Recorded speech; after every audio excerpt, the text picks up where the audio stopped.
Hey guys, welcome back to Contractor Evolution. This is Benji here. A couple months back, we did a project management roundtable with some of our highest performing Breakthrough Academy members to discuss how revamping their project management infrastructure has helped them enjoy faster projects, more profit, and way less stress, all of which are good things. So if the project management in your business currently feels chaotic, unsystemized, whatever, and you want to learn how to fix it, this episode is a really good place to start. It features Andrew Spear, a high-performance home builder in Summerland BC who's used project management systems to scale from an anxiety-ridden $2.6 million in 2021 to being on trend for a smooth and profitable $7 million in 2023. It also features Chris Collins of Royal Heating and Air Conditioning, a third-generation commercial HVAC contractor in Willoughby, Ohio, who's used project management systems to modernize his business and boost his blended gross profit north of 40%. This was originally delivered as a web class with video and slides. So if you want the full experience, move on over to YouTube. If you're in the car though, you're listening to this at the gym, you just got an AirPod in or whatever, it'll still totally make sense with just audio only. By the way, there is a resource bundle which includes a lot of the project management systems discussed. To download that for free, click the link in the description. You're watching Contractor Evolution, where we unpack the systems, tactics, and skills you need to take your fast-growing contracting business to the next level. You're here to learn what it takes to scale up, work less, and increase profitability. You've come to the right place. Stay tuned to learn what separates the new breed of contractor from the old school, and welcome to your ultimate guide on the business of contracting. Ladies and gentlemen, welcome to Secrets of $10 Million Contractors Project Management Tips for Summer of 2023. My name is Benji. I'm joined by three amazing guests today. We've got Chris Collins, Andrew Spear, Michael Gogan. Give us a wave, guys. How are you? We'll get to your intros in just 2 seconds. For those of you just kind of logging in right now, find the chat box on the right side of your interface.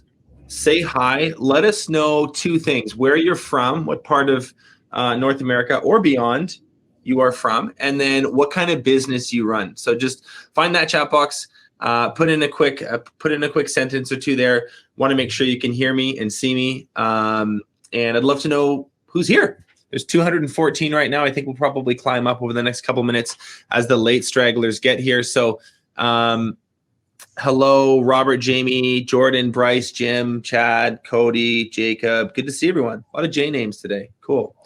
All right. So this session, guys, we're really, really lucky to be able to put these on. What we do with these roundtables is between us here at Breakthrough Academy and our dear friends at Company Cam, who have also helped promote and put on this event, we're able to just have access to some really high performing contractors to speak to a specific subject matter. And today it's all about project management.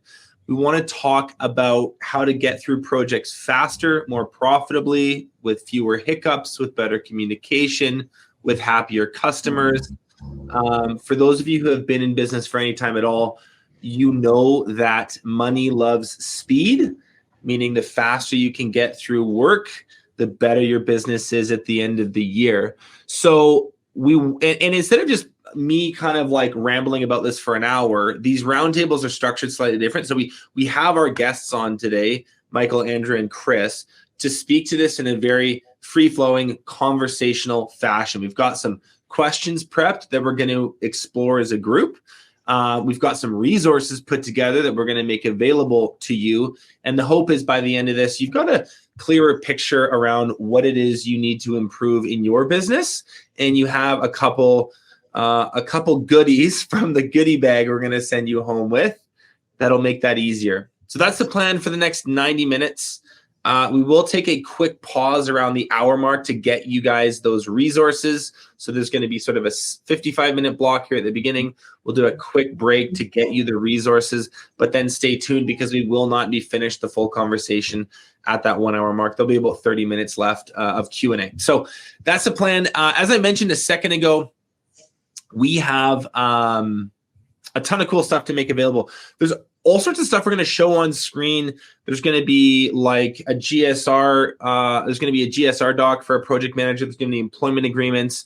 There's going to be a communication plan, a project status update tool. Company Cam's put together some great stuff for us. So when we kind of go through these things, we've put them all into sort of a Google Drive file that will get you a link for at that 60 minute mark. And my advice to you would be to take this stuff home and use it. We put a lot of time and effort and money into this, and it's what our actual members, pay us to have access for. So don't tell them. But this is just our way of saying thanks for being here, and we want to make this as useful as possible. So, quick agenda. We're going to do a bit of a run through of who's here. We'll get to our guests in just a second. We'll get into the roundtable discussion shortly after. We'll get to those free resources around the 60-minute mark. You can as well, should you feel like it, book a one-on-one strategy session with us to talk through this in a little more depth. So we're going to talk today, but if you want to flip the script and you talk and just have a bit of event sesh, do kind of like a therapy session for business owners with us and talk about your project management systems or anything else for that matter, you can book that call with us. We'll get you a scheduling link. It'll make it really, really easy around the time we do those resources. Then we'll move on to an open forum Q&A. So if you have questions, that's a good reminder. If you have questions throughout this talk, just like post them in the chat, post them in the questions box. Aaron on our team is sort of behind the scenes collecting those. If it makes sense to hit it really quickly, we will in the moment it comes up. More often than not, though, it's something that we'll circle back to near the end. So please do use the chat box for questions. We are paying attention to them and we will get back to them. Paul Page, good to see you. Sean Canada, good to see you. A lot of familiar faces and names. Okay, so let's get to our amazing guests. I will really quickly just say, hi guys, I'm Benji. I'm with Breakthrough Academy. Work on the marketing team here. I host our podcast, Contractor Evolution. If any of you have listened to that. And we have three amazing guests who we're going to hear a bunch from here in a minute. So Chris, can we start with you? Tell us about you. Tell us about Royal Heating and Air Conditioning. Yeah, so I'm the general manager and owner of Royal Heating and Air Conditioning. We are a commercial industrial heating and air contractor. Our company was founded in 1979 by my grandfather. So we're a family business through and through.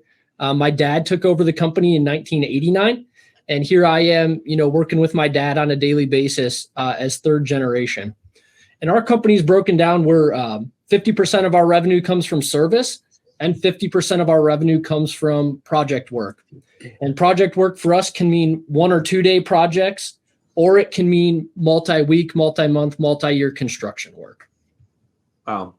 So a huge range of jobs that you guys tackle, from like service calls all the way to like large, multi-month, even multi-year projects that need to be done. Yep. Our guys can be on site for, 30 minutes to fix somebody's air conditioner or, 2 years to build a building. Crazy. As you guys can see too on that bottom bullet point, like Chris is trending to have a super healthy gross profit this year. What we'll talk about today as it pertains to project management is obviously playing a huge role in some of those numbers. So looking forward to diving into that in a few minutes. And thank you for the bio, Chris. Andrew, let's hear from you. Hey, everyone. So I'm the owner operator at Red Stag Contracting. We started in 2011, small contractor, small scope, framing, kind of classic guy and a dog and a truck and a skill saw. Fast forward quite a few years now.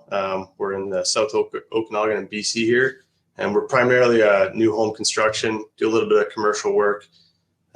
Most of our revenues, 90% of it is through our construction and contracting, and about 10% of that comes from our design and millwork. We have millwork shops as well. What kind of dog makes the best crewmate, in your opinion? Oh, you got me. I've had both ends of the spectrum, so I'm going to say Blue Heeler. That was my company dog for a long time, but they bite a lot of people, so they are a little nippy. Depends on how friendly you want to be. Yeah. Wicked smart, but nippy. We have bulldogs. I don't think that they'd be much use on a site. There you go. Yeah. Barely understand the difference between inside and outside. They take 2 years to puppy train. Probably not the best crewmate. Thanks, Andrew. And what's cool too is Andrew's literally just like right down the road from me. I probably should have driven over there and we could have done this together. Same neck of the woods, which is kind of cool because we're all over North America and Andrew's a neighbor more or less. Michael, not a neighbor in Lincoln. Tell us about you. Tell us about Company Cam. Let's just get a quick intro on you. Yeah, absolutely. So Michael with Company Cam, I've been with Company Cam almost 7 years now. So been a while, done a lot of different roles within the company.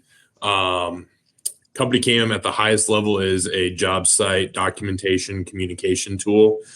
So photos, videos, notes that you're taking on job sites.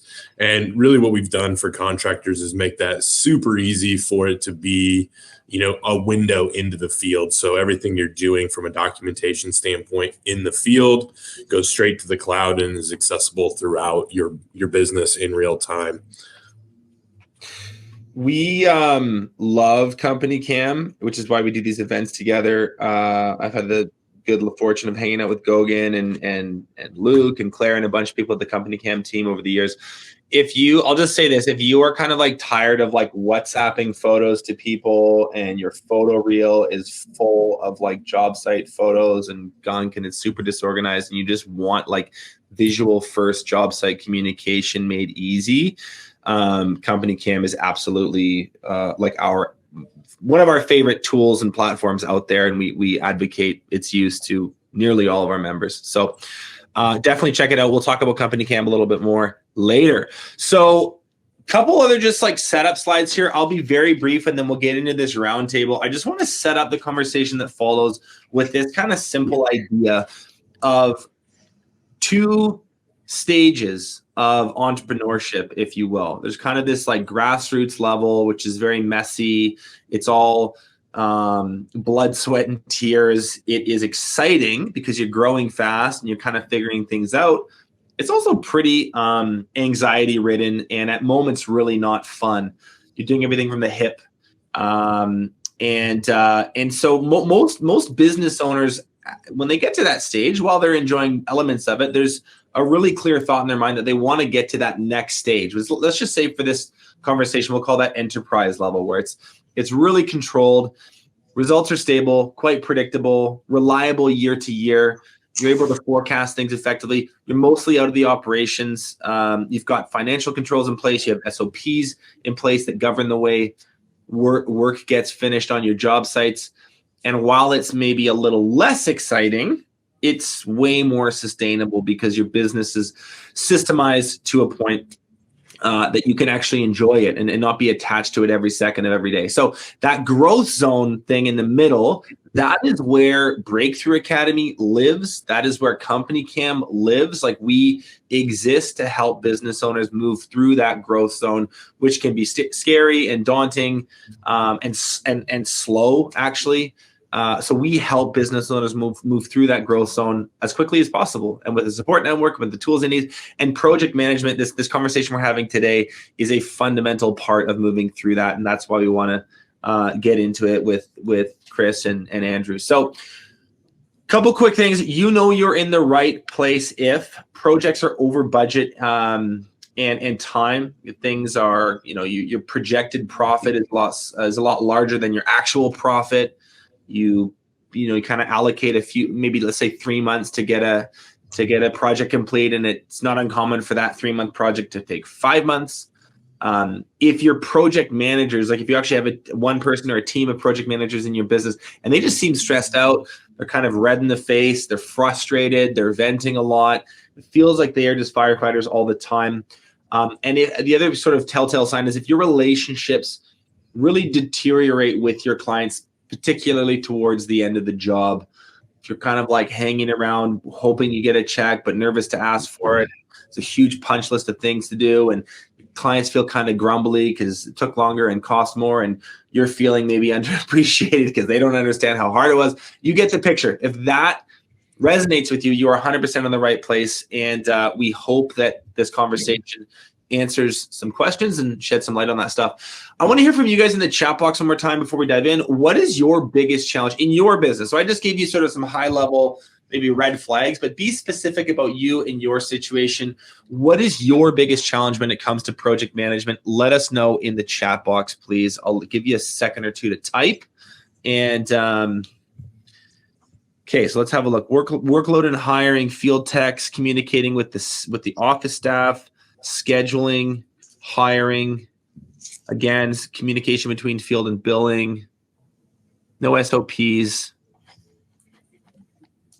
Training my PMs for custom luxury remodels. Timeline creep. Yeah. Material delays. That's a big one. Okay, so everyone has something. There's probably like, if we were to distill this down, there's probably like, I don't know, 6 or 7 really common themes in here. Accountability, hiring the right people, training the right people, communicating between the field and the office, communicating with clients, etc. Might be a few more that I'm missing. Net, guys, I want you to keep that sentence or that pain point that you put in the chat box. Someone just said interior designers. Take that pain point that you put in the chat box and just keep it super front of mind today. Maybe even jot it on a notepad beside your laptop or whatever you're watching this on, because I can virtually guarantee we will hit something that delivers some value in that area. So without further ado, let's maybe hear less from me and more from you guys. I'm gonna pitch the questions and set this up, and we're just gonna enter into this roundtable discussion now. You guys ready? Let's go. Let's do it. Let's do it. Ready. Okay, so we'll open with Chris. What does your evolution story look like? And we're talking about project management specifically within Royal. Like, what's the evolution story from maybe messy and disorganized to where it is now, Chris? Yeah. So when I got to Royal, I graduated from Xavier University, and I came to Royal and worked in the field for my dad to continue our family business. And we really didn't have any project systems. My dad had built himself a great lifestyle business. So he got the business to the point where he was very comfortable. He had control over everything he needed to, and he made a great life for him and my mom and me and my brother. So when I came to work at Royal, I wanted to, throw a little fuel on the fire. I wanted to grow the business. I wanted to create more profits, hire more people. And one of the ways that was path of least resistance for me to do that was to start bidding bigger and bigger projects. So everybody's been there.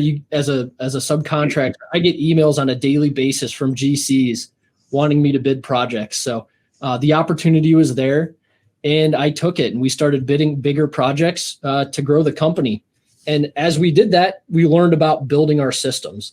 So because we didn't have any of the systems, we kind of learned the hard way what those pain points were, and we built them along the way. Mm-hmm. Did you really start to feel the burn when you expanded the scope of project that you were willing to take on? Like, is that when you maybe first started to notice it? Yeah. So my dad did those 1-2 day projects mostly. Yeah. And I started expanding into these bigger projects, these multi-week, multi-month projects. And when you don't have those systems in place, it really puts pressure on your team and your staff and makes it very difficult to bring the project in successfully. Mm-hmm. Any advice for, it's just a quick aside on like father-son businesses or mother-daughter, mother-son, father-son, whatever, like, let's just say parent-offspring businesses. I know we didn't prep this, but yeah, there's 285 people here. I guarantee there's 30 at least who are either working in their dad's business or they have a kid working inside their business. Any advice for taking over the reins in a family business like that? Yeah, I think family business gets a bad rap sometimes because you hear about families fighting and people not getting along. But in reality, the best thing ever is to work with my dad. And my brother also works with our company. So my advice is, you got to keep it light and keep it fun. Separate, work and family. Don't get around the Thanksgiving dinner table and, talk about projects. You should have good enough systems in place that you don't have to do that you can put the projects away when you come to the dinner table. And And, and it sounds cheesy, but we all love each other, and that comes first. And that's a core value of our company, family first. And we push that through, to our employees, our vendors, our customers. If we have a customer or a general contractor we don't like working for because they don't exhibit that family first value, we'll fire them. Yeah. They're not worth doing business with. So I think if you believe it and you live it, it'll work out. I just had this really great guest on the podcast. This will be very brief, but this is he's a family enterprise specialist, and he advises family businesses on succession planning, strategic planning, how to operate as a family in a business entity. And I learned this data point, which I'll just share. 85% of businesses globally, 85% are family businesses. Mm-hmm. And on average, an average business, a non-family business lasts 12 years. Family businesses last on average 24 years. So it's just most people are doing family business. Most of them are actually more successful, not less successful. I think there are moments when it feels maybe stress-ridden and this would be so much easier if my mom wasn't my boss or whatever. But anyway, that podcast comes out in a few weeks. It's really interesting to learn a little bit about how to do that well. Okay, I digress. Andrew, let's hear from you. With Red Stag, early days, red healer in the truck with the skill saw, to now, how has your project management evolution story happened? Sure. So early on, similar to Chris, my scope of work on projects was small. It was quite easy to manage on by myself with one or two employees, maybe running one or 1.5 jobs at a time, a little bit of overlap. So that was quite doable. What we found was that over time, we were getting a lot of business coming in that we wanted to take on. So we wanted to increase capacity and we sort of put the cart before the horse. So we're getting bigger projects. The scope of work's changing, much higher level detailing and execution required, and no systems in place to do that other than my own wherewithal. So that was sort of the TSN turning point. Really was we had a very large project, multi-million-dollar build. It ended up lasting 3 years. There was a lot lost. We had a horrible net profit on that job, big learning curve. And what I realized was not only do we need to have a team in place to manage these builds with me, but also some systems for those team players, because ultimately hiring people and then not really giving them the tools to manage the jobs effectively, you're basically just hiring people to run around and do errands for you. Mm-hmm. And initially that's what I had done. Mm-hmm. While I realize it's probably whenever we talk to entrepreneurs in Breakthrough Academy and we're talking about a topic, whether it's hiring or it's project management or something else, there's often this, everyone's because everyone's humble and real. They're just I just want to be super clear. It's not perfect. It's not I still have stuff to work on. And so assuming that that's true, I realize it's probably, there's things that you would like to improve within your system. Can you maybe just speak to the improvement and how in some commercials, it'll be a before and after photo, what's the before and after photo of your business life, maybe, 6-7 years ago versus now? And I know the after photo is not 100% stress-free and perfect every single day, but how has it improved? Yeah, absolutely. I think, bad pun, you hit the nail on the head, but it's not a perfect life. It's an evolving process, but not even 6-7 years ago, even 2-3 years ago, I was working probably 80% more hours than I am now, missing a lot of details. Our net profit revenue at the end of the year was somewhere in the 2 to 4% range. We're sort of tracking for 10 to 12% now. So big difference there. And our annual revenue, we went from 2 million to around 4 million, and now over 8 just in the last 2 years. So the revenue is based on capacity, but that capacity is based on being able to still provide good value and capture all the things that I was missing working by myself. So yeah, just in a day-to-day life, part of the thing with project management is that if you hire good managers and train them well, you can rely on their strengths. So the guys that I have working in my office have a different skill set than I do, and they excel in other areas. So we rely heavily on each other to, provide the best value to our clients. And they shore you up. So you've got a support team. That's what it's really about, good support. I wouldn't have had that if I hadn't built the system out. Yeah, I know. When we were having lunch the other day, you were talking a lot about like you have such an awesome team and you're super blessed to have like really good, a really good roster, even in the small town you're in. So I think later on, guys, for those of you watching at home, we will dive into like profile of good project manager, what to look for, what to avoid, all that stuff. You mentioned the profit thing just really quickly. We did some research on this, and I'm not going to cite my sources because I can't remember them off the top of my head. But this is legit data. The average contractor in North America makes between, like, their net profit at the end of the year is between -2% and 4% a year.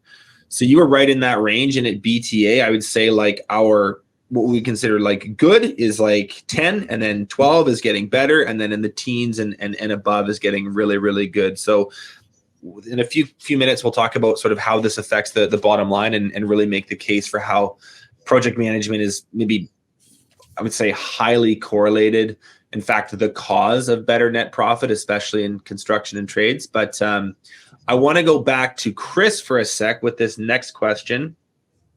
And what was the catalyst for change in project management? Was there a moment? Was there a time? Was there a day, a week, whatever, where you were like, man, this has to change? Yeah, there was a project that changed us, Benji. And so I bid a 4-story apartment complex, new construction. I wasn't awarded the project originally, but then was awarded after the initial HVAC contractor couldn't perform the work. So we were thrown on site, and the project schedule had already happened. Everybody was ready to go, boots on the ground. And I didn't realize that the general contractor had changed their schedule. So we were supposed to build the building, rough in first floor, second floor, third floor, fourth, and finish down. And what it changed to was rough in first, finish first, all the way up the building. And as a mechanical contractor, our systems run up and down. Right. So it was very difficult for us to hit the schedule, and it put a huge strain on our resources. So what we ended up doing is, we were working 60 hours a week. I was working nights and weekends. I just had my first son was born, so I wasn't present at home. I was on the job site. And by the time we finished and we put all the bills in and, totaled up the hours, we had a negative gross margin on the project. We'd lost about $150,000. And it scared me from doing projects ever again. I was traumatized. Pretty gnarly. Yeah, I still am traumatized. So, young family, small baby, 80 hours a week.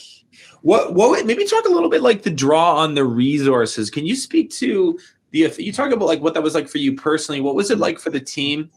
How did that, I mean, I can sort of picture, but maybe you can fill in the details, like the effect on cash flow, like over the course of those months. Like, just talk about the resource draw that moment had for the team. Yeah. So the first big resource draw was labor hours. So the fact that we had been brought in after the fact means I didn't have the planning in place or the time to hire people to add to the job. So my A crews were already on other work.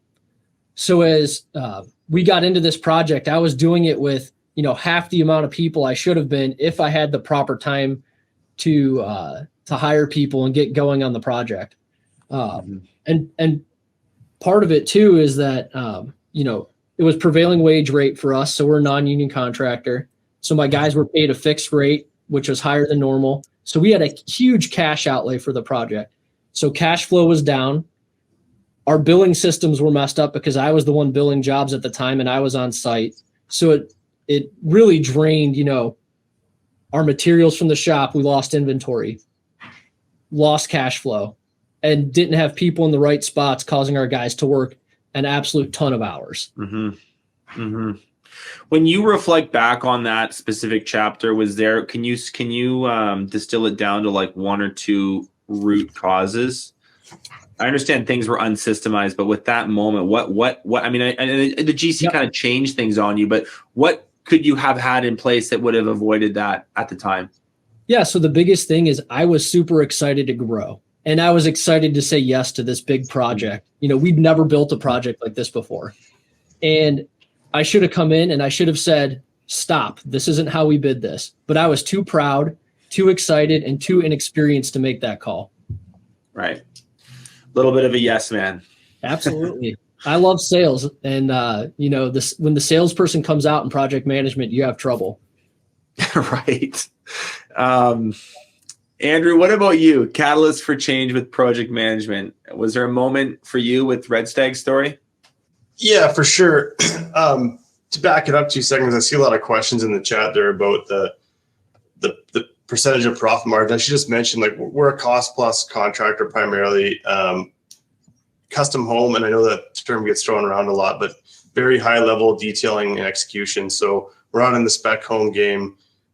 We don't produce even close to the same home twice. So it's a very different than what maybe a lot of people here are expecting. So, but beyond that, I realized I had built a home that was, worthy of Dwell Magazine. We had spent a couple $1 million on an absolutely stunning property.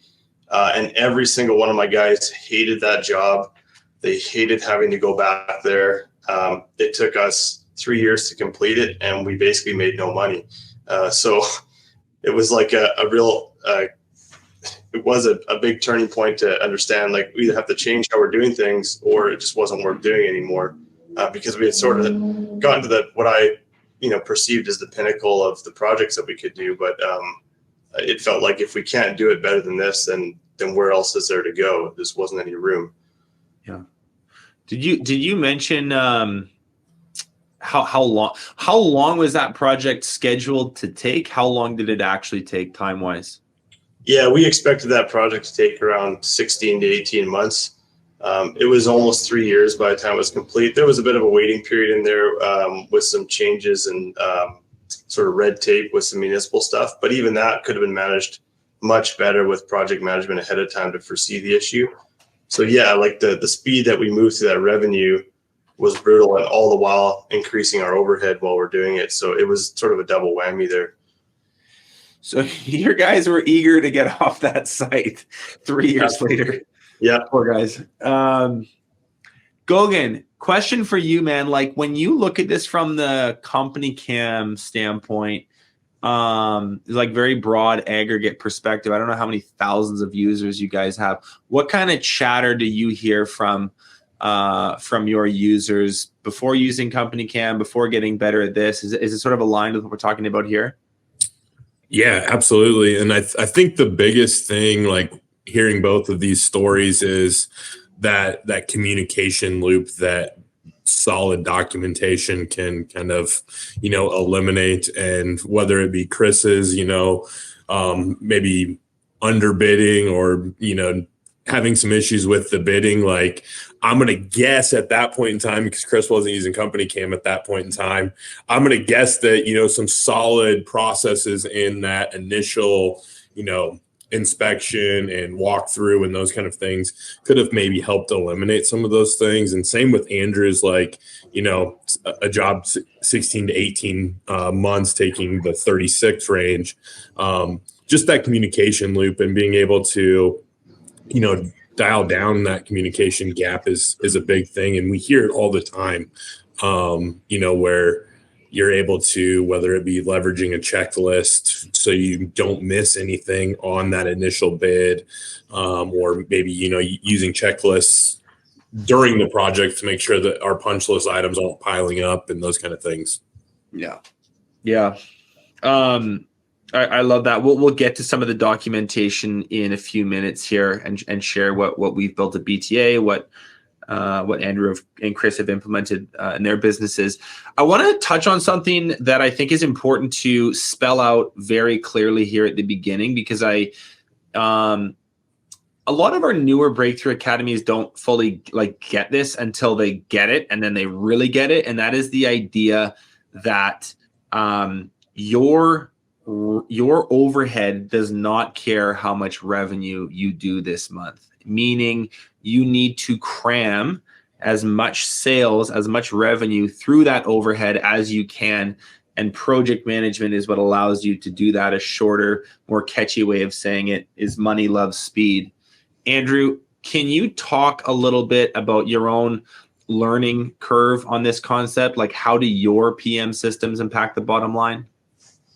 Yeah, that was a big revelation for us was, BTA, we talk a lot about KPIs and key performance indicators. So for us, the number one is how fast we move through the revenue. And that can be really difficult with really custom jobs where there's constant changes, additions to scope of work. There's a lot of different drawing packages that are coming in, so many trades to manage. So that's really challenging. Good communication is everything on that. So prior to, we started working in Builder Trend. That was a big investment. And that has allowed us to keep all of our communication through one outlet. So it's a good relationship tool with the clients. They're getting daily updates on what's going on. And we also manage all of our change orders. Our RFIs are going through there. That's been massive. And it's on the tail end of all that, we've seen that the revenue is being produced much quicker. So we knew that we needed to do that. We didn't have a really strategic goal in how to do that. But once we started getting a good project management system together and cleaner communication, like Mike was talking about, that's when we realized we're actually, where we saw it was the scheduling. We built out these schedules for the jobs and we were hitting milestones much earlier than expected, which initially presented a problem because we were scrambling to keep other work behind it and keep all of our crew running. But now we know that we're moving through these jobs a lot quicker, which is absolutely massive for your overall profitability. Mm-hmm. And it also allows us to take on some jobs that we otherwise wouldn't have been able to take on, which is nice because nobody wants to turn down really high level jobs. Mm-hmm. Mm-hmm.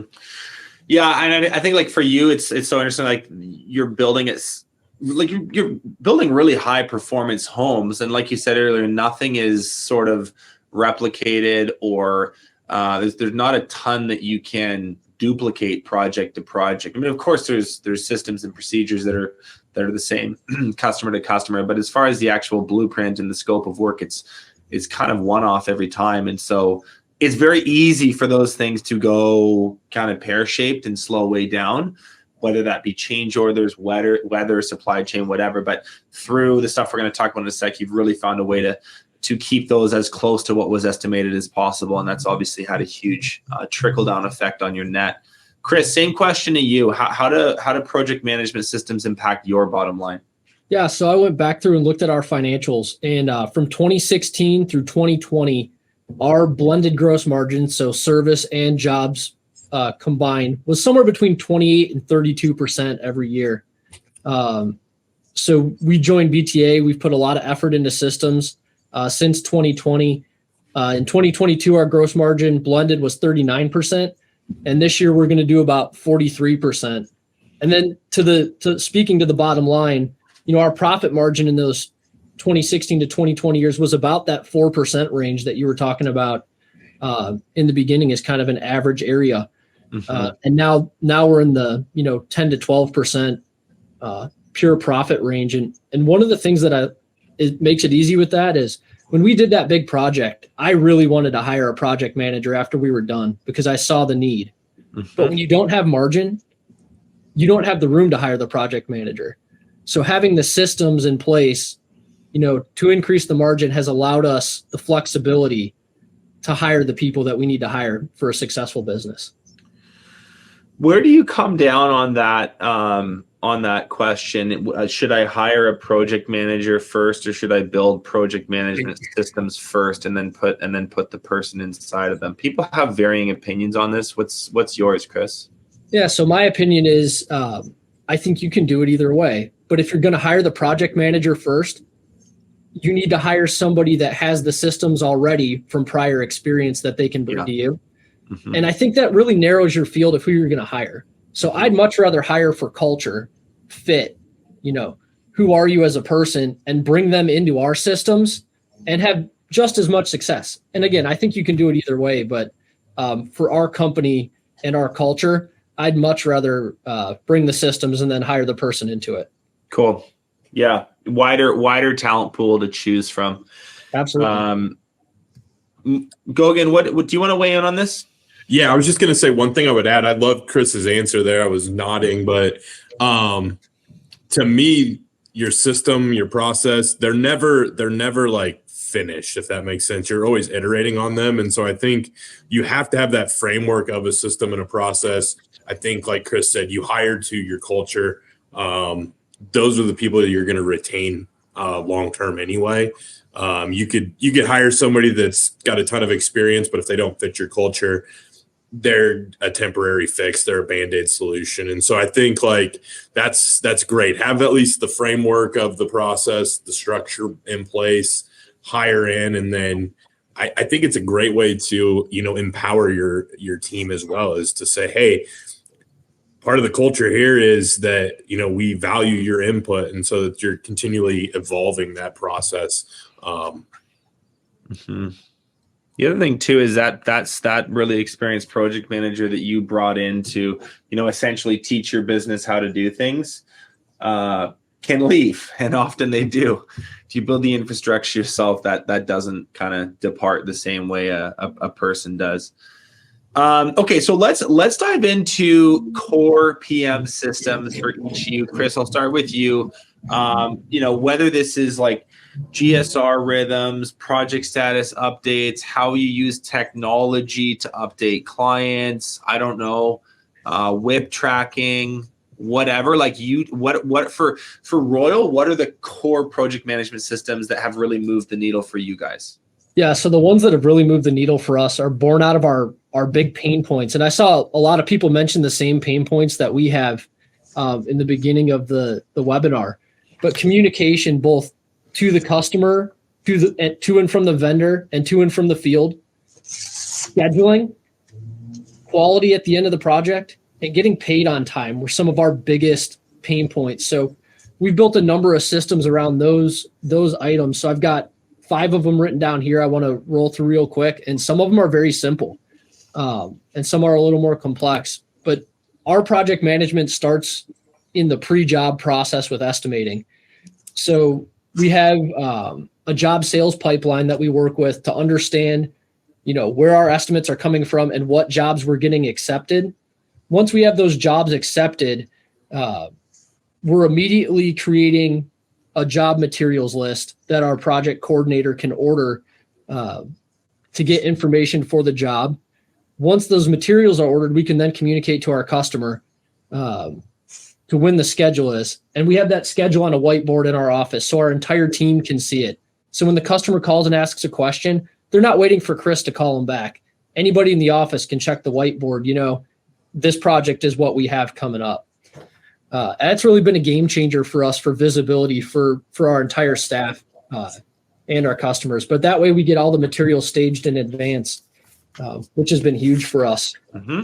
The second one is data and tracking. So in the past, when we did projects, we costed out projects with, a yellow piece of notebook paper service tickets, invoices that came in the mail and got shoved in a folder. And then on the 15th of the following month, we'd add it all up and see where the project finished off. So we started using our CRM as Field Edge. So the guys are logging in and out every day, and we're incentivizing that through Automate, Motivate. And our office staff, the minute we get a bill from a vendor, is putting it onto the job. So we get a pretty live look at where we stand on a project. And having that information enables you to make different decisions as you go forward. Mm-hmm. The third one I have here is just simply, I have a block schedule. And one of my blocks on Monday morning at 9 a.m. is to communicate to my office manager what projects finished last week. So even if we haven't fully costed them into the books or put in a work in progress into our QuickBooks, Lauren can get the bill out to the customer so we can get paid faster. And we're not waiting until the 15th of the month of the following month to send a bill when we realize there's an empty progress in the books. We're getting the bill out right away. And I think that's really important. A timely invoice is going to get paid faster. Mm-hmm. The fourth one on here is foreman at 4 calls. So my foremen call me at 4 o'clock every day. We discuss what they need for the next day. We discuss materials, where they are on the project. And, your phone call moves faster than your truck does. We used to do this by driving to the job site every day, and it's way faster and more efficient to do a phone call. I love all that. There's a lot of things we could dive into. The getting off of paper and adopting technology to have data more quickly at your fingertips rather than that really slow lag. I mean, I'm impressed that you were able to do it the 15th of the next month. I mean, that's disciplined. A lot of people are way slower than that. 4-minute 4 talks are awesome, and then that job sales pipeline. The next slide, we'll actually do a little show and tell. I want to show our audience what it is you've built. Is pretty impressive. Andrew, the last one I wanted to mention is we did sign up with Company Cam, and we're going to use Company Cam for daily reports that we can share with the general contractor or the end user, so they can see pictures, videos, and a written report of what we've done. So that's both going to be a quality check for us, because we tell the guys, don't do anything you wouldn't want put on the front page of the newspaper, and we're putting it on the front page of the newspaper for our customer now. Right. So that's going to make a big difference for us as we roll through. So we just signed up with them about 30 days ago and look forward to get that rolling. Wicked. Andrew, what are your core project management systems? Yeah, we roll a lot of it through Buildertrend. So one of the biggest ones that we've had is the daily logs. So what we've seen, one of the biggest breakdowns with our field is the communication from office to site and back, getting that information there quickly and accurately and having a database to store it. So with the daily logs, our site supers they're telling us they got half a dozen photos on there, who's been on site, any problems they encountered, much like the phone call that Chris makes at 4:00 with his foreman. And then through that, our clients are also, getting an update every day. Even this morning, we were reviewing some photos from a daily log from yesterday, and we noticed a minor issue with some underslab plumbing. That was some photos taken. So one of the PMs was able to jump on a phone call and get a hold of the site super before that was backfilled. Whether or not that would have caused an issue down the line, who knows? But it was sort of cheap insurance for that. That's the biggest part. And then through Buildertrend, we've also really upped our game in the estimating. And there's sort of twofold in that. One, accurate costing is always the biggest, issue I feel for most builders these days, especially with escalating job costs and subcontractor costing. So we have a much better understanding of how we put all those numbers together. It's broken out very clearly for us and for our clients to view. And then because of that, we're able to jump into breaking out the jobs into smaller details. So prior to running everything in one place, we were doing this on notepads and full-size old school drawings on a plan table and just, takeoff after takeoff. Now we have all that in one area. So that's been pretty huge for us. Mm-hmm. It really boils down to the good communication going to the site. So typically our site supers call with a question. More than often, our project managers have already got that solution figured out. It's something that, gets mentioned a lot is what's the difference between a site super and a project manager. But I think the PMs are so much more heavily involved on the front end of the job. It's our job to get this in all the details and everything figured out before the job starts so that everything's executed cleanly. And of course it's construction. There's going to be some changes on the fly. You're going to have to be able to make, have some good problem solving, find some solutions. But the idea is to have as much of that figured out. And, I say on paper, but basically in a digital place where it can be accessed by multiple people quickly, including our trades. I see it every day. If I do a site visit, the trade's asking a question, one of my PMs will pull up their phone, pull up the app, and they've got all the documents in there. It gets referred to multiple times a day. So that's been our biggest advantage. Any other favorite features inside Buildertrend that you get a lot of leverage out of, save a lot of headaches from? I mean, it's a big platform, and and it's very rare that everyone is like, I use Buildertrend 100% of the time. I've maximized its capacity. I think that's pretty rare. So usually people have like a list of favorites. Like anything else that you get a ton of utility out of from that specific tool? Yeah, the change orders feature for us is huge. In cost plus contracting, I think change orders sort of get a bad rap, or people think that they don't need to track them because, well, it's cost plus. They're making changes. They change the scope. We're going to charge them for it. But what we found is even when you're giving people updates, they don't track where that budget is going to end up at the end of the project. So by using change orders, even if it is line itemed with your standard markup, or it is a set cost, you're able to look at the end of the job and show the clients, and also for us to review, like, there were $28,000 in change orders broken out into these 5 categories, executed at these dates. It's very clear. It certainly makes bill payment much easier if there's any kind of conflict. The owner's having to approve all of those before we move on, and having that buy-in from your trades, which is often the most difficult task, is getting your trades to buy into, getting you that number back, getting that pricing back. But it's a bit of a slow process, but it pays off. Yeah, I think that you're basically, I mean, if somebody has the attitude towards that, where it's like, who cares? It's just cost plus. We'll just, like, it's fine. They'll pay for it later. They know that it's in the contract they sign. It's like customers forget. And you might be right, but you're still having that really unfriendly conversation 6 months later about an extra 10 grand, or maybe it's an extra $250,000, just depending on the scope of the job. Like, that stuff can get away pretty quickly. And unfortunately, it is your job as the contractor to over communicate that stuff to them when each of those decisions, add-ons, etc., gets made. Gogan, do you want to weigh in on this, like, core project management systems thing? We're going to do a little show and tell in a second, but haven't heard from you in a minute. What are your thoughts on this conversation that Andrew and Chris are having? Yeah. Again, I've been busy in the chat. There's a lot of chat going around this, but I think it still comes back to, like, just over communicating. You just said that there. Making sure that you over communicate both internally and externally. And I think that a lot of times, contractors that I'm talking to get really good at one or the other. Obviously there are some that are really good at both, but I think that's something to strive for, is like, hey, do we have great internal communication from the sales to the production to the quality control team at the end?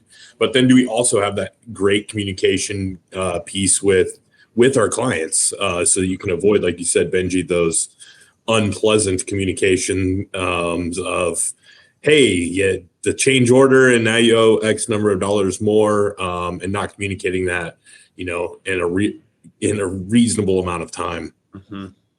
Mm-hmm.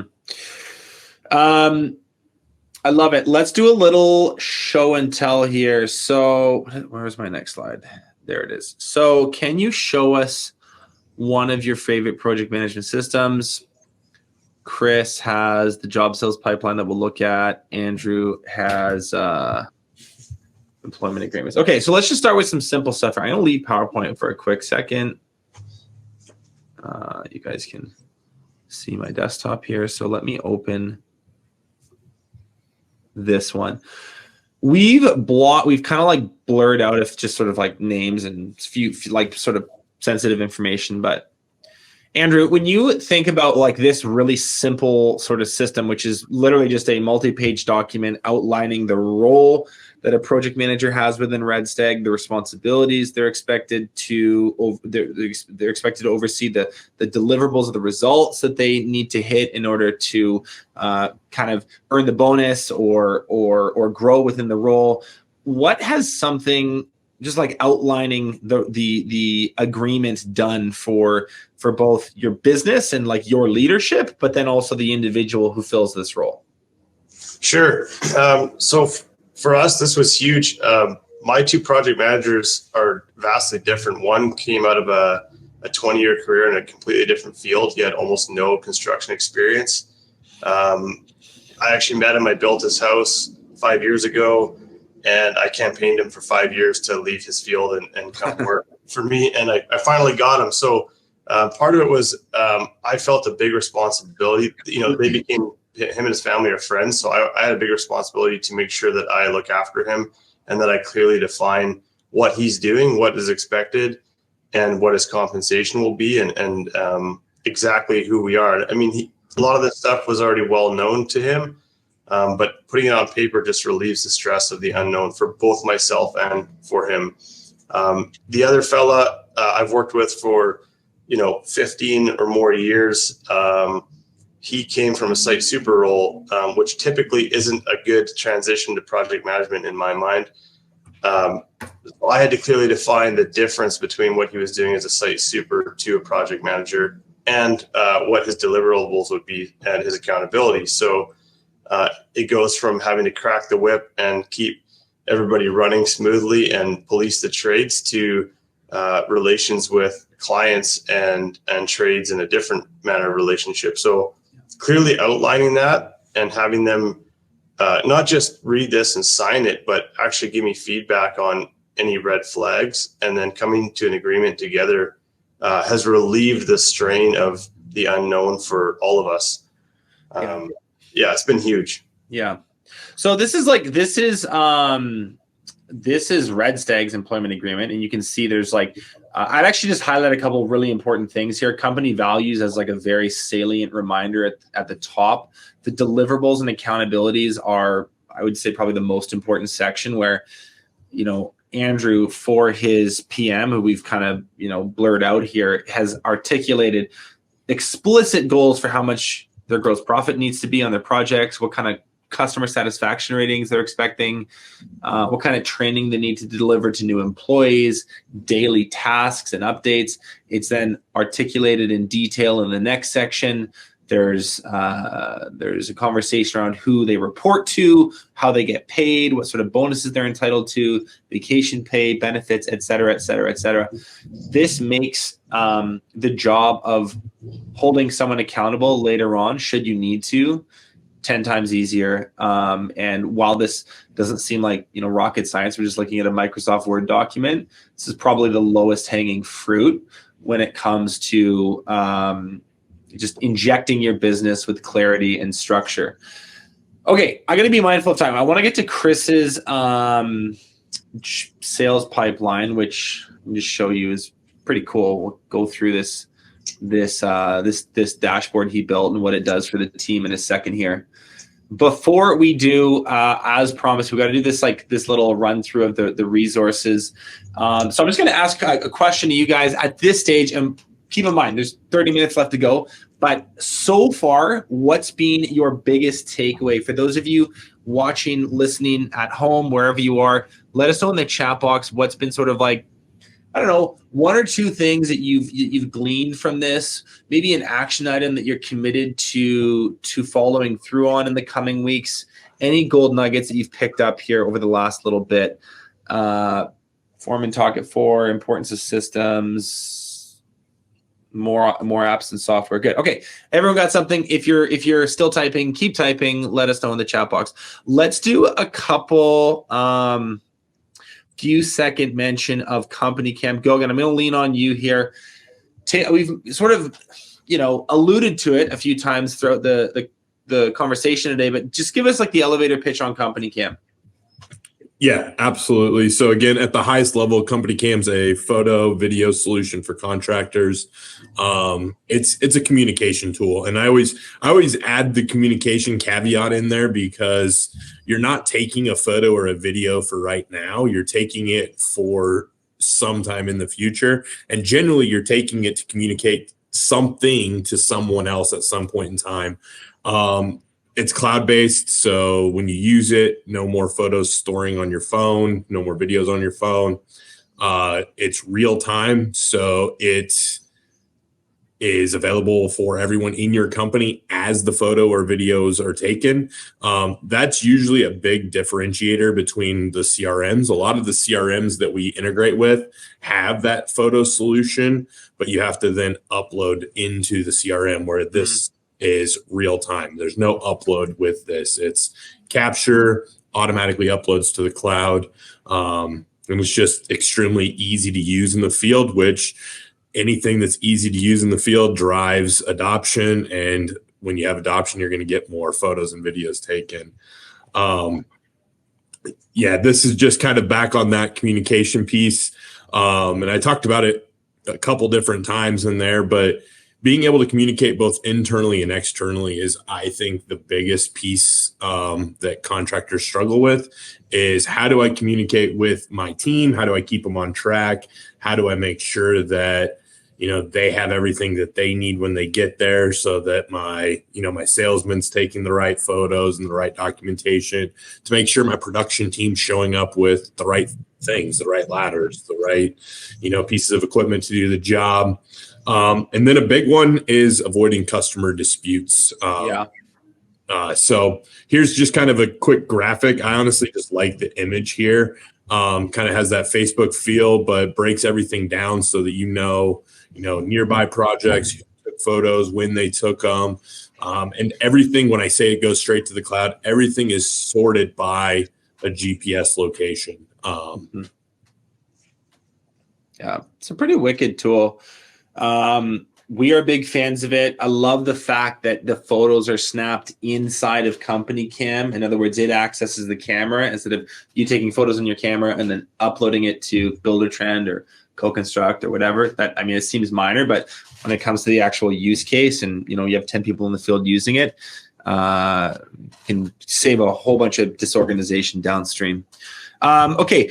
For us, like our role here, us being Breakthrough Academy, I want to just talk really quickly about who we are and what we do. So we systemize contracting businesses for growth.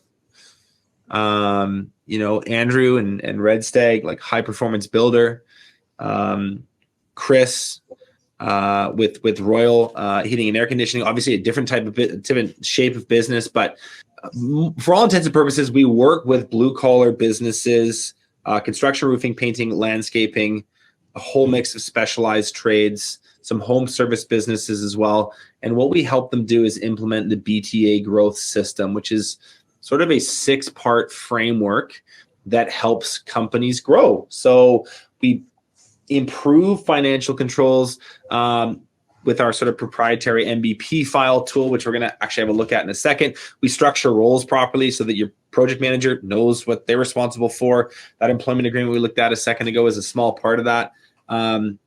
We implement really high quality hiring systems so that you can attract and fill the roles that you need with the A players that you want instead of feeling like you're kind of scraping the bottom of the barrel. We implement SOPs and training systems so that everyone knows what's going on inside the business. We optimize your sales process so that you're not the only person selling all the time. And you actually have a salesperson or a sales team so that you can kind of CEO the company that you need to, rather than being part-time sales guy, part-time job site manager, part-time accountant, and a million other things. And then lastly, we work on your strategic execution and how you set goals, how you break down those goals into years and quarters and months and weeks, even the hours in the day.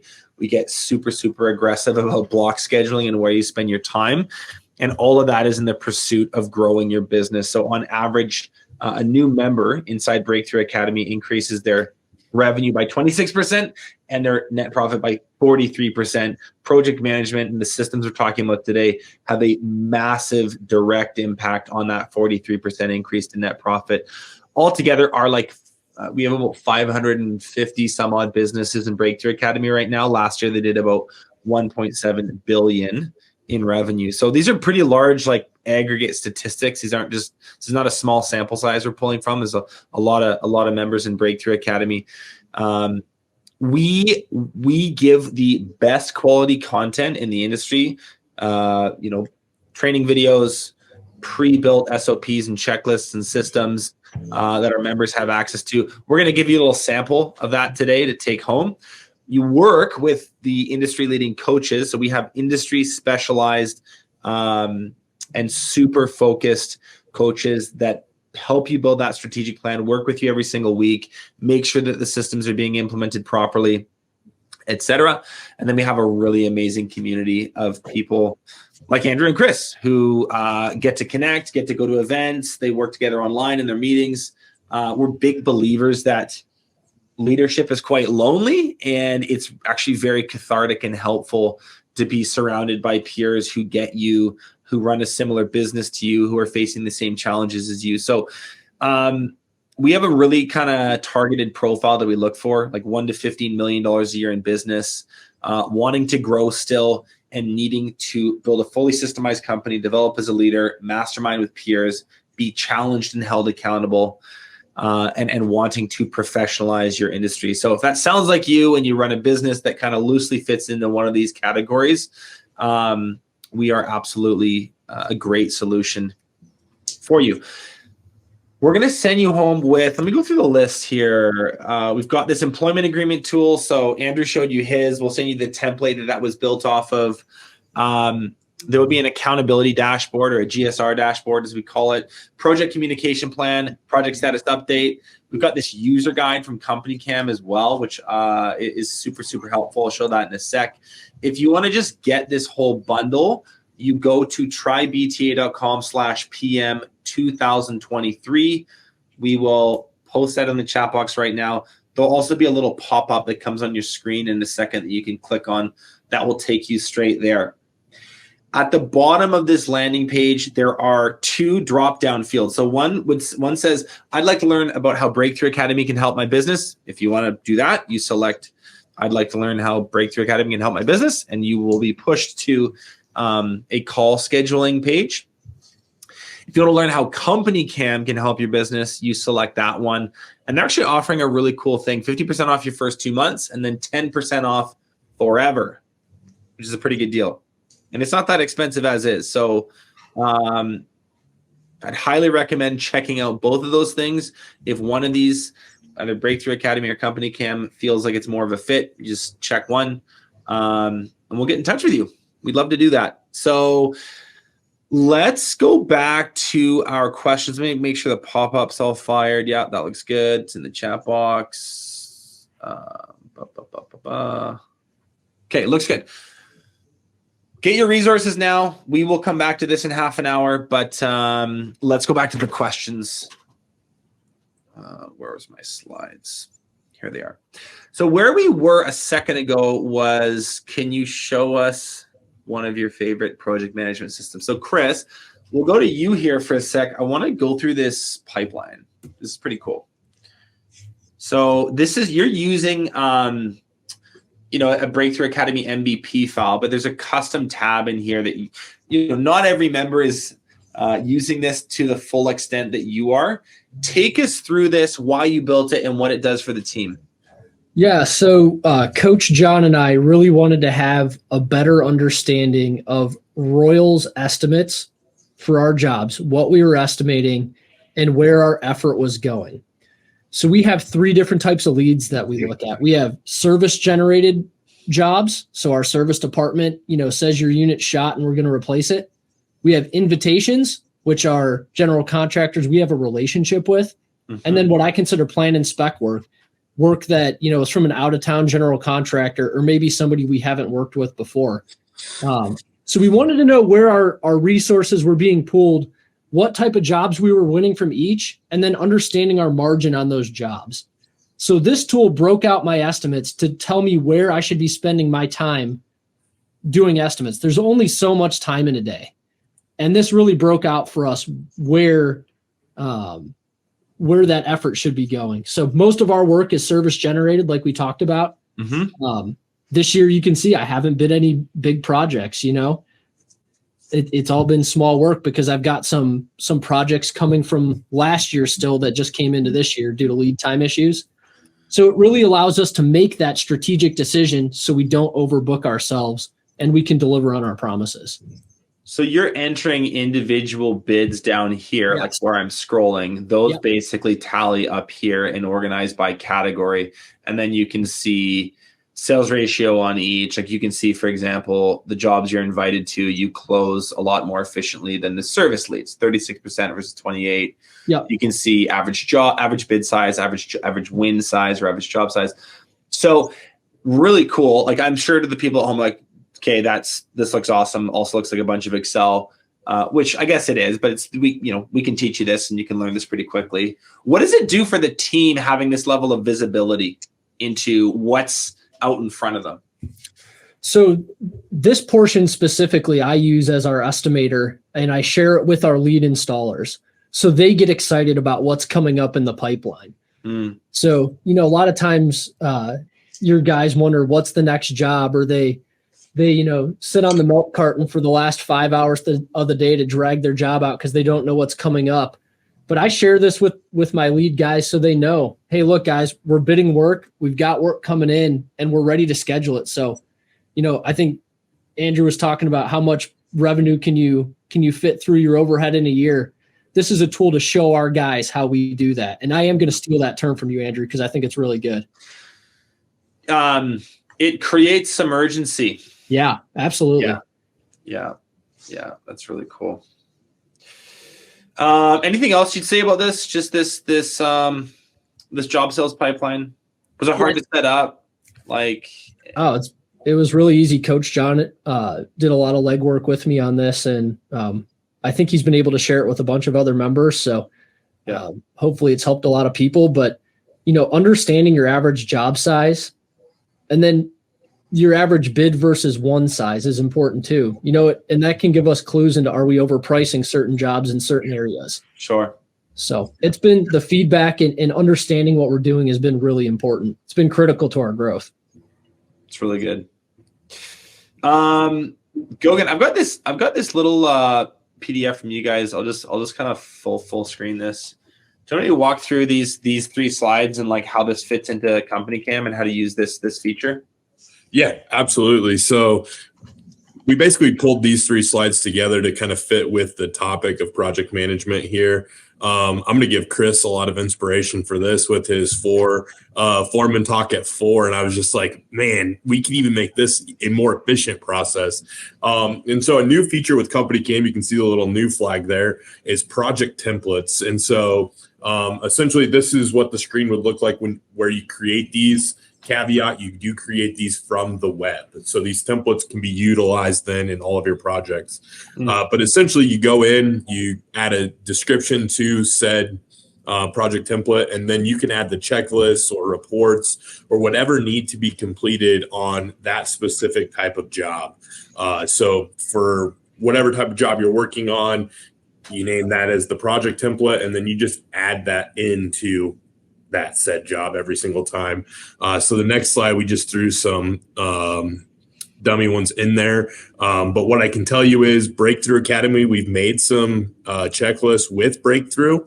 Hopefully now that we have project templates, we can even make more checklists with them.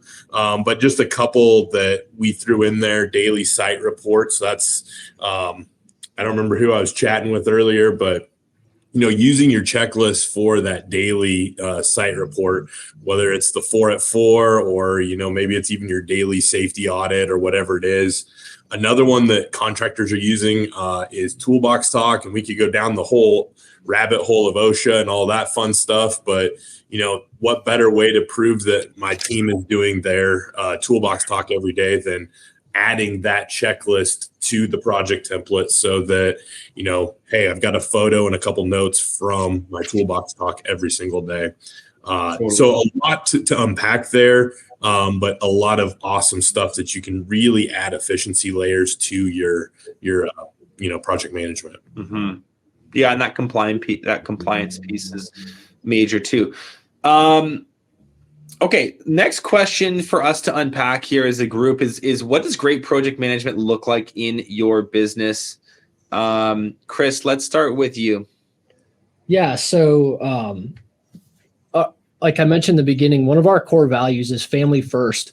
And I know that may not be what you're thinking when you hear great project management, but it really goes down through our business from top to bottom. So I'm married. I've got 2 young boys. And to me, great project management is when I go home and I'm present for my 6-year-old and 1.5-year-old, and I can play Avengers and coach T-ball and not think about, did I order that rooftop unit for that customer, or I've got a project meeting tomorrow. How am I going to explain that to the general contractor? I don't want to think about those things. I want to be there for my wife and my kids.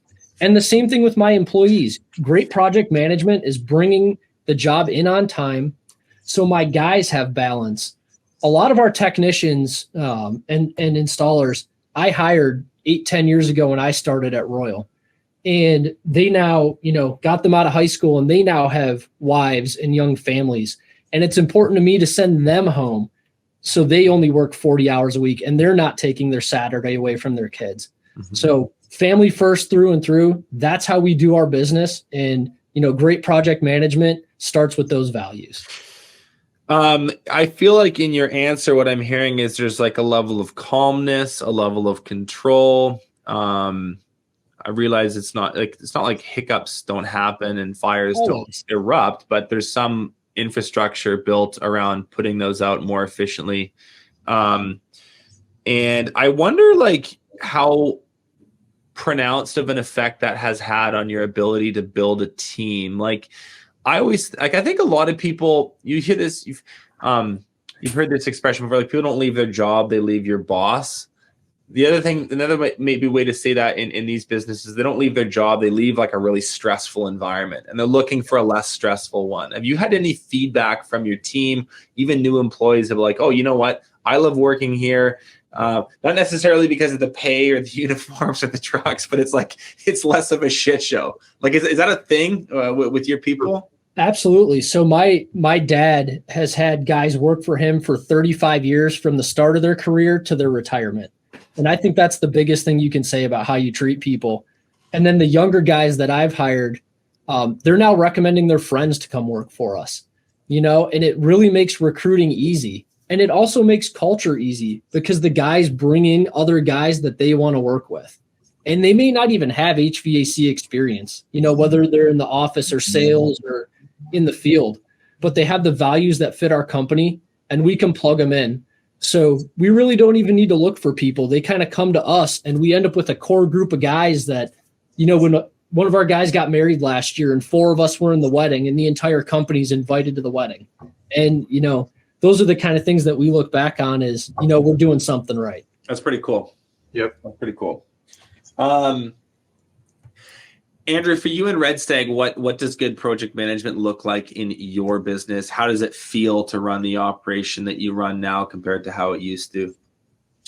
Yeah, I would probably echo a lot of what Chris has said. Some of the big things that have changed, like you mentioned recruiting, Chris. We don't actively look for people anymore. People are trying to get jobs at Red Stag locally. And I think that that's directly related to how we're managing the project. Everybody feels the difference. All of our sub trades, our suppliers are recommending us because we're organized and we have good communication with them. We have good referrals from our clients. I mean, I get people that are looking for jobs that, had a family friend that had a home built by Red Stag. Also returning employees. So I've had employees that have left to do something different and come back after years, and they tell us how much different things are running now and how much less frantic it feels. A phrase that we use a lot is we're far more proactive now than reactive. So contracting can often feel very reactive. You're just doing things on the fly. You're reacting to situations and putting out fires. We don't have that feeling anymore. There's certainly elements of that during the week that might come up, little things, but you use the word Benji calm. That's definitely the feeling that's in the office. Nothing's frantic. So that's been the biggest change, is the overall feel. And I saw somebody put in the chat there, they're asking about the PM's family. Like, my PM's taken off for 5 days, leaving tomorrow. We didn't even balk at that. I was like, yeah, go. You're covered because our management system, we can cover you.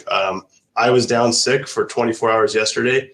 I didn't think about what I couldn't cover for the first time in 10 years in my business. My guys had it covered. You can't put a price on that. To go to sleep at night and not wake up every morning at 2 or 3 in the morning with the list of things that you forgot to do or the thing that you just figured out. We rely heavily on each other. We support each other. So not that it's been identified as one of our core values, but family's huge. And we say family first too. All the way down the chain, right through our carpenters and our laborers, because the jobs are run smoothly and they also have a different level of security in their work. They're not worried about whether we're going to have work lined up for them in the next 2 weeks or 2 years. you can't put a price on that either. And that breeds a lot of loyalty. I have a very, very strong sense of loyalty within the company. And I don't mean that I would, use that to our advantage, but there's a real strong sense of community here, which is one of our core values. So when you feel like you belong, you're gonna excel. You're gonna produce better work. You're gonna excel in your home life, and that's what we want. We want all of our peers and our employees and our contacts to excel at home as well. And it sounds kind of cliche, but if you can manage projects effectively and relieve all that strain, you can really affect the lives of people around you. Yeah. I'm sure you don't miss the frantic night terrors. Yeah. I know that feeling. It's just like staring at the ceiling, being like, I know I've forgotten something, but I can't remember what it is. Yeah. That we were talking offline, guys, about this idea, and I think it's worth just like lobbing out to the group. Like, I feel like there's a bit of a myth that circulates in the minds of a lot of contractors, which is you can't make money and like be human and care about people. And they'll sort of like use that rationale to, I don't know, avoid implementing systems that will help avoid getting into financial tracking, avoid getting into PM systems, because there's sort of this story they tell themselves that if they do that, they're going to become this like Fortune 500, like lifeless, entity, which I think is not a massive oversimplification of the truth. Do you guys know what I'm talking about? Do you want to maybe weigh in on that belief system that isn't serving the people that have it? Yeah. So it's kind of the same thing. I heard somebody say this on a podcast the other day, right? I don't want to work out because I don't want to look like Arnold Schwarzenegger. Right. It's kind of like what you were just saying, right? Like that's a great parallel. Same thing. Yeah. Like you can still work out and be healthy, but it doesn't mean you're going to look like Arnold. There's a huge gray area in the middle, and if you truly live your values and don't just say them, you have to live them. They have to be real. You can make money, have less stress, and treat your people right. Yeah, I don't want to look like Arnold. I fortunately don't look like Arnold. I don't think I don't I'm either. anywhere in the territory of looking like Arnold. But I still go to the gym 3 times a week. I'm there with you. I don't look like Arnold either, but I'm at Yeah. the gym 3 times a week too. There's a new Netflix series out on him. I got to watch that. I'm sure it's probably really, really good. Arnold aside, Andrew, your thoughts on this? Yeah. It's sort of, I think I identified as the heart versus machine. I was probably one of those people that felt very strongly about keeping the business very small, keeping a core crew of like 2 or 3 guys, because I felt like I didn't want to pervert that. I didn't want to turn into some of these companies that I had worked for throughout my career, or I had seen people get homes built by and got the feedback where it just felt like they were dealing with an entity and not a person.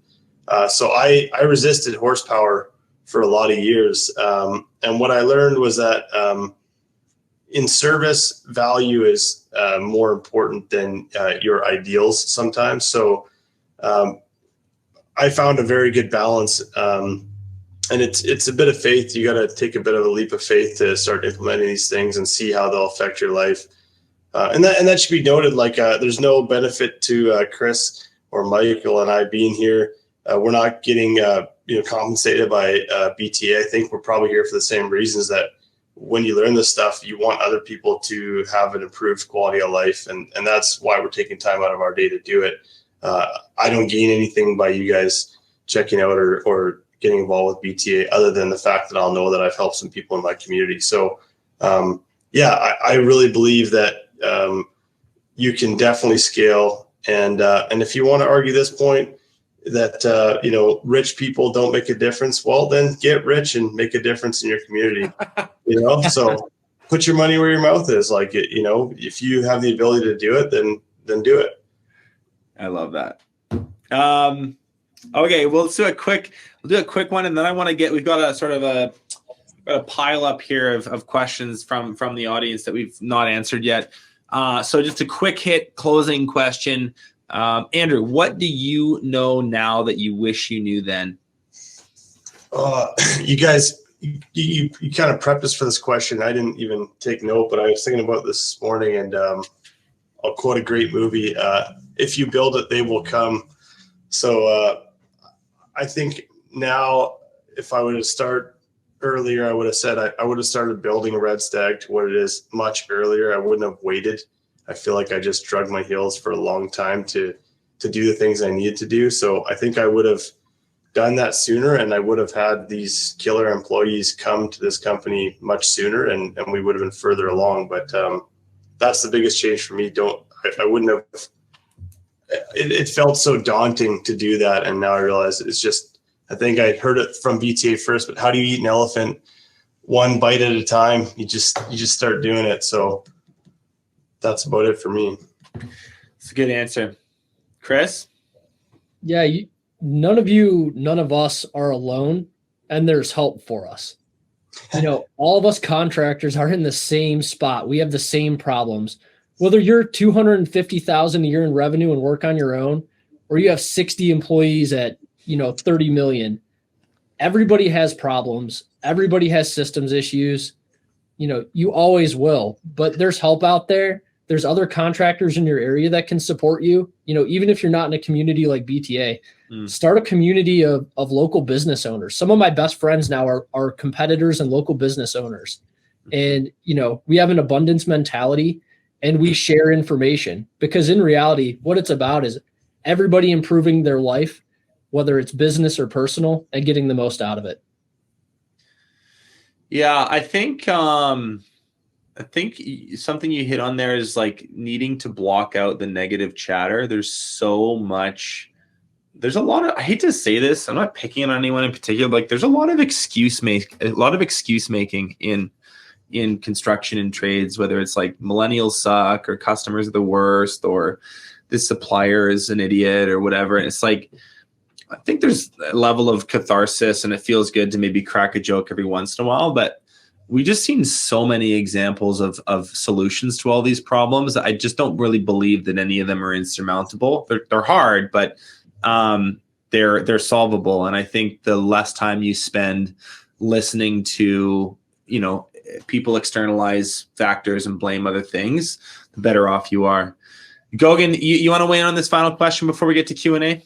Yeah. So my perspective is obviously a little bit different, being that I'm not directly in the contracting world. But I think the big thing when I think about where I was at in my role 7 years ago with Company Cam, and I was a single digit employee, and we have 225 employees now. So I've seen that crazy growth. I wish I would have looked bigger picture sooner. I was in the cold calling stage when I first started, and I was like, okay, I'm just booking demos one by one here. And obviously you have to do those things, but like even listening to Chris and Andrew's like journey, they've both basically said that same thing too. Is like, man, I wish I would have zoomed out to 10,000 feet and like had like that end in mind, and not necessarily the end, but like end result. Where do I want to get? And started acting on that sooner, because it took me several years before I looked and said, hey, where do I want the end of 2024 to be as far as like what my team is producing? And when I first started, it was like, man, if I could just book a demo with this next call, that would be great. Mm-hmm. Start with the end in mind, think bigger picture earlier. Okay, let's get to some quick fire questions. We got a bunch of them that are kind of piling up here. This is a question for Andrew. How do you think about the type and scale of projects that you pursue, given that experience with the big gun? Was that from Byron? Yeah, I think Byron's left the chat, but I was sending him a cheeky text while we were talking here.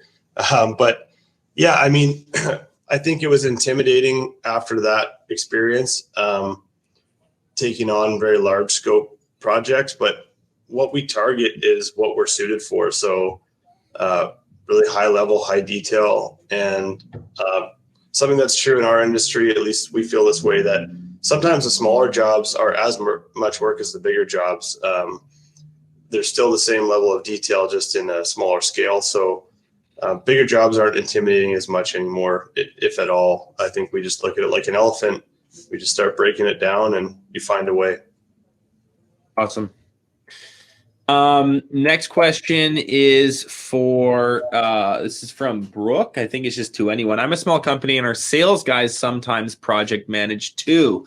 Is that a no-no due to the hidden damage that could come up that needs to be billed for, but the sales guys rather eat that cost? Is it a no-no to have your sales guy manage projects also? I don't think so. As long as you set the ground rules, right? You give them a framework to work within. Again, it comes back to the systems. So we don't have a full-time project manager at Royal. I am our project manager on the front end. I handle the estimating, the customer interaction and the relationships with vendors. And then I turn it over to a project coordinator, warehouse manager who sources materials.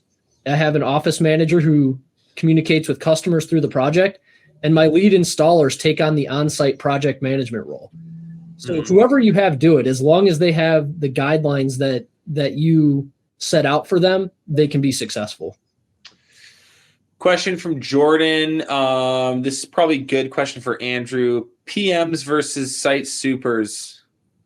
What's the difference between the responsibilities of those two roles for construction companies? Yeah, that's a great question. It's easily gets fuzzy. Site super, I see that they're day-to-day policing, quality control, looking after the details that have been handed down from the project manager. So the PM is really involved more in the coordination of that job and the detailing and the information. And then the site super is basically taking that information, implementing it on site with the trades and their, the other staff there. And then also really good feedback to what is happening or problems that are arising on site that goes back up the chain to the PM to make those adjustments. But they're very different roles. You can have a site super who starts dabbling in some project management, but then they're going to be more reactive. They're going to be doing it from the time frame that they know, versus my PMs are working on jobs that aren't starting until spring 2024 right now.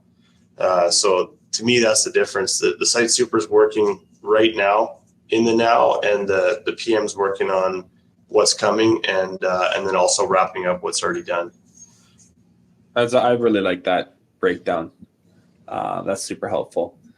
And by the way, like, a lot of people are, I think, sometimes looking for a super defined answer for their business where it's like, tell me exactly what it ought to be. Like, these terms are at the end of the day just terms. An office manager in one business can look wildly different than an office manager in another business. So, you do need to customize this and tweak it for your own business. But I think that idea of like future focus and wrapping up what's finished focus versus what's happening today for the site supers, maybe some good broad strokes to follow. We'll do one more here. Can you discuss project management hiring? And I think the question is more so like what kind of person makes a good project manager?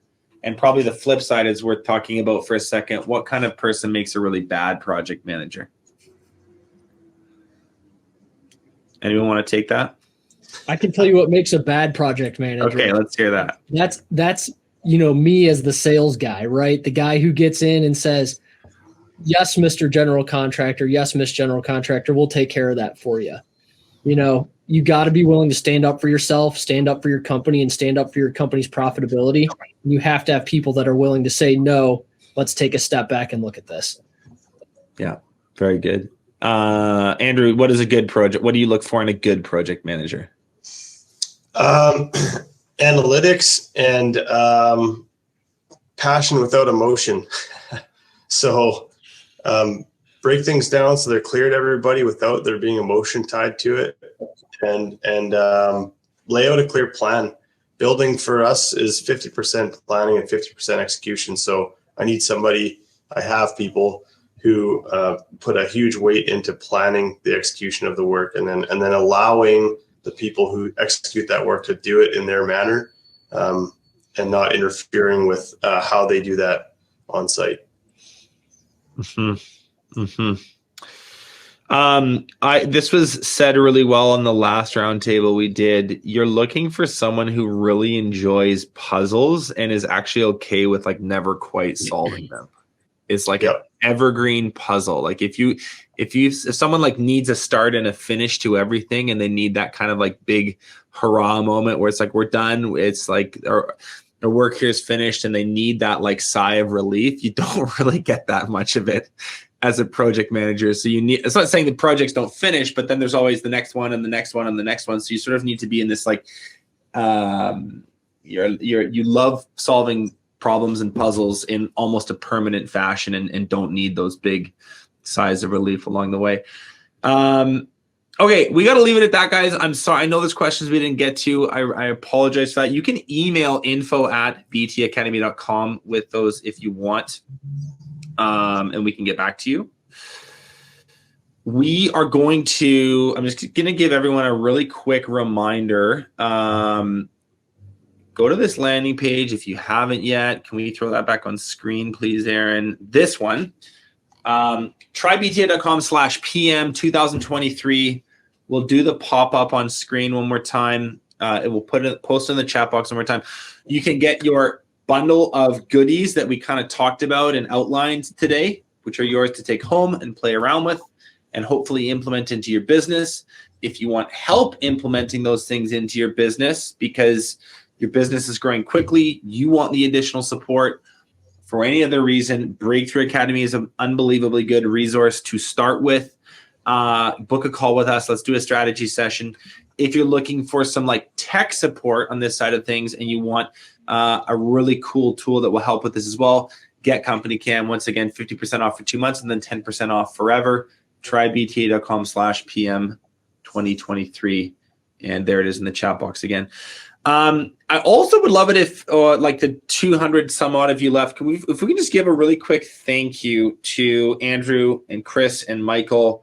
These guys, we've done an hour and a half today. We prepped for an hour last week. I mean, it's quite a large amount of time that we've put together to prep this, and they've shared their very, very valuable minutes and hours with us to do this. So if you guys can just give a quick thank you, Andrew and Chris and Michael, I'd really appreciate it. Thank you guys for being here. Really appreciate it. And we will see you all next time. Thanks, guys. Yeah, thank you very much. Thanks so much for watching this episode of Contractor Evolution. If you've already subscribed to our channel, consider sharing this episode with another contractor who you think needs to hear it.